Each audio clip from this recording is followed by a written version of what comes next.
ngeen may ma d'abord gannaaw bu ñu sant yàlla julli ci yonent bi ma gërëm gouverneur ak préfet yi ak adjoint ak sous-préfet yi ak ñoom ñëpp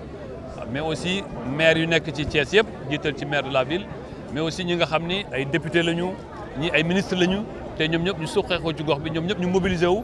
ba li ñu def fii tey mu mën a am succès bi ñu am parce que su toon ministère bi rek attanu ko mënu ko mais population yi li leen organiser ba mobiliser leen ni ñi fi nekk juddoo fii am fierté nekk Thiès waa ñoo ko doxal ma gërëm leen sant leen bu baax a baax mais damay jàpp ni président Macky Sall dafa définir benn projet benn programme benn vision bu mu tuddee Sénégal zéro déchet Sénégal zéro déchet nag ci infrastructure la mooy lim doole ak jëmmal bi mu jëmmal UCG transformé ko def ko léegi société nationale doole ak jëmm bu mu jox direction de cadre de vie mais loolu infrastructure mais li gën a am solo mooy population yi adhéré ci def ci seen mënin def ci seen doole et loolu laa constaté ci Thiès te président daf ñu ne woon relancer leen bésub setal nañ wàññi politique bi ñu ciy def mais surtout ñu mobiliser xale yi parce que xale yi mooy investissement bu gën a wóor xale yi nag ñu ngi leen di fekk ci école yi fekk leen ci ASC yi fekk leen ci daara yi fekk leen aussi ci bàjjenu gox yi ñoom ñëpp ñu impliqué leen ci loolu moo tax ñu relancer bésub setal tey mu nekk 5e région bu ñu seet si mais Thiès nag ku fi ñëw xam Thiès li mu représenté ci Sénégal Thiès li mu représenté ci combat yi am yëpp ci biir Sénégal kon Thiès boo fi ñëwee nga gis mobilisation bi du ma bett parce que Thiès quand même dafa am un niveau de citoyenneté extrêmement élevé niveau de citoyenneté boobu lu ñu gis nga xam ñëpp booloo nekk benn pour que Thiès set wecc loolu tamit ñun lu ñu mën rek mooy indi ci li nga xam ne mooy suñu rôle mooy état mooy luy rôle état mooy accompagner mooy impulser mooy jàppale ci loolu la ñu indi Thiès ñu jàpp bëgg nag liñ fi def tey mu bañ a nekk rek action sporadique boo xam dañ ko def ci ñaari école ñetti école pare ñun ñi fàtte dañu bëgg population yi xale yi dugal ko ci seen comportement de tous les jours kenn dootul am réflexe sànni sax mégo cigarette ci mbedd mi loolu nag lu ñu war a ñun ñëpp ñoo ci war a dox président lu mu mën mooy joxe jumtukaay yi joxe gis-gis bi jox fu ñu war a mën a jaar le des nag ñu boole suñu doole ak collectivité territoriale yi boole suñu doole ak bépp responsable bi fi nekk ñun ñëpp ñu jàppandoo bu Thiès setee wecc waa Thiès la setal d'abord mais Sénégal lay setal parce que Thiès entité la comme li ma wax sànq c'est toujours avec plaisir et fierté que je retrouve cette ville charismatique de Thiès j'ai bien dit cette ville charismatique de Thiès. loolu moo tax président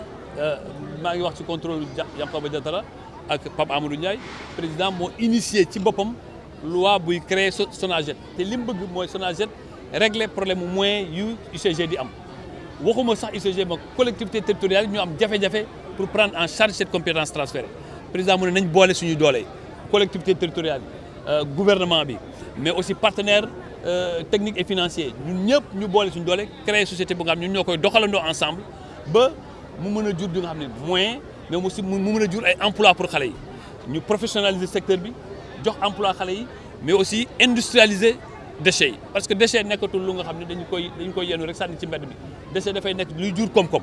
loolu nag moo tax président créé société boobu may rafetlu assemblée aussi à l'unanimité voté ko pour que ñu mën koo doxal loolu nag lu ñuy rafetlu loolu mooy faj li nga wax nii noonu mais jàpp nañ ni tey fii ci Thiès wane nañ exemple bu gën a leer que mbirum set consensus national moo ci créé wu parce que tey boo ñëwee fii Thiès doo xam ku nekk opposition ak ku nekk gouvernement ku ànd ak diw ku àndal ak diw ñun ñëpp ñoo boole suñu doole boole suñu xel xam ni réew mi ñoo ko bokk Thiès ñoo ko bokk ñu defar te Thiès bu nekkee exemple bu rafetee rek Thiès lu mu commencé mu rafet rek day rafet ci Sénégal ma gëm ni li ma gis Thiès tey dama ci sant yàlla gërëm responsable yi fi nekk yëpp ci seen hauteur de vue ak seen sens de responsabilité mais jiital ci aussi gouverneur maa ngi leen di gërëm leen sant mais loolu laa wax ci culture de la propreté ci loolu lépp la nekk mais loolu du nguur gi rek moo koy doxal délégué de quartier bi gis ngeen délégué de quartier 10e li mu ci doxal mairie yi collectivités territoriales yi députés yi ministres yi ñëpp ñoo ci war a dugal seen loxo ba nga xam ni mu nekk sensibilisation permanente c'est bien ñu def action yi camions yi taxaw télé yi taxaw mais c'est bien que demain ou après demain bu ñu fi ñëwaatee fekkaat fi mbalit bi ñu fi bàyyi woon loolu nag mu nekk lu nga xam ne ñun ñëpp responsabilité collective la ku ci nekk dafa war a surveiller sa morom ba loolu mu mën a nekk réalité mais gëm naa ni niveau Thiès ak citoyenneté Thiès ak engagement waa Thiès ni mu toll ci réew mi Thiès dana joxete exemple ci mbirum propreté ci loolu laa ñaan yàlla